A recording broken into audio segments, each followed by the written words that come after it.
Hey there folks, we all know about FNAF, right? So, today I'm gonna be overthinking how the world of horror impacts the original FNAF games and ramble about it.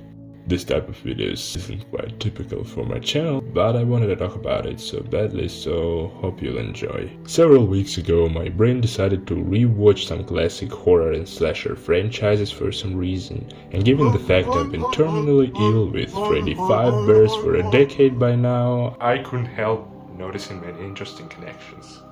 The original FNAF tetralogy made by Scott Cawthon was heavily inspired by many stuff from the old horror movies and 80s vibe in general. Some of these are too lame and obvious, for example the recurring theme of paranormal entities influencing electricity and devices around them, dreams being important to communicate with dead ones, and that thing from Nightmare on Elm Street where getting scarred in a dream results getting scarred in real life. We can also address villains/main characters being somehow influenced by their parent figure like Friday the 13th or Freddy's Dead, or two previous parts of the same series, which could have inspired some dynamics between William Afton and Circus Baby or Michael Afton. William shares so much with Freddy Krueger after all. Both once had normal families, something bad happened to their wives. We aren't sure if William Afton unalived his wife himself, but given his characterization and the horrible things he does in the movie, I think it may be implied. Then both were in charge for unaliving a bunch of kids, then burned to death by some people who cared about justice, and then came back too many times. But the real realization got me while watching Scream movies. As some of you might know, Scream was originally made as a kind of mockery of stereotypical horror slasher movies. The characters there are always laughing at stupid stamps, and then they're doing something even more trivial. That was kinda funny. One of the main characters in the first movies says some stuff about horror franchises. He says that the first movie, or game in our case, is always the beginning of the story with some main bits.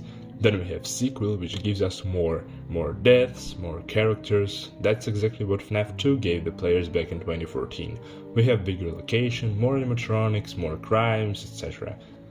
The third installment in the franchise always deals with the past. The past comes to get revenge, and villain is different. They're stronger, more powerful and stuff. If this killer does come back, and he's for real, there are a few things that you gotta remember. You are dealing with the concluding chapter of a trilogy. That's right. It's a rarity in the horror field, but it does exist. Because true trilogies are all about going back to the beginning and discovering something that wasn't true from the get-go. Here are some super trilogy rules. 1, you got a killer who's gonna be superhuman. Stabbing him won't work, shooting him won't work. Basically, in the third one, you gotta cryogenically freeze his head, decapitate him, or blow him up. We see how FNAF 3 goes through the same plot.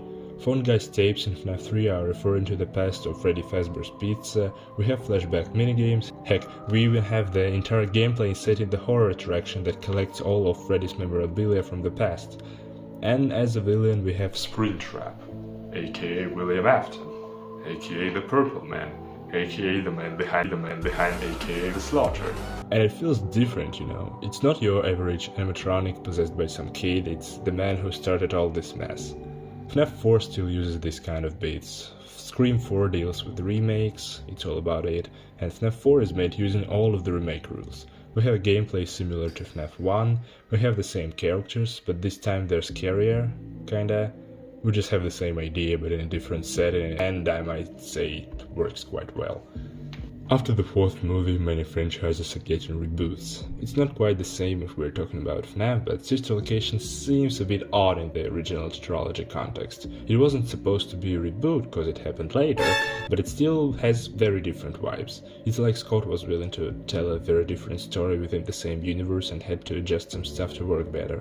We still have some familiar faces, but they look and act differently, which raises so many problems in theory crafting.